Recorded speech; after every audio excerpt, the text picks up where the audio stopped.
অলপ অভিমানী হ'বৰ মন যায় তোৰ কাষত থাকিলে।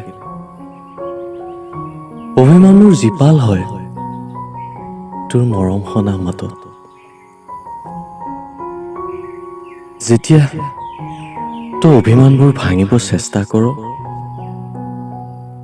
মৰমৰ সাগৰখন উফন্দি উঠেও তোৰ বাবে। এনেকুৱা লাগে যে তই সদায় মোৰ কাষত থাক, মোক আৰু একোৱেই নালাগে। মোৰ মনৰ সাগৰখনৰ এখন বিশাল অভিমানী সাগৰ তই। অভিমানবোৰে ন ৰূপ লৈ তোৰ পৰশ পালে। আকৌ এবাৰ অভিমানবোৰ ভাঙি দে না,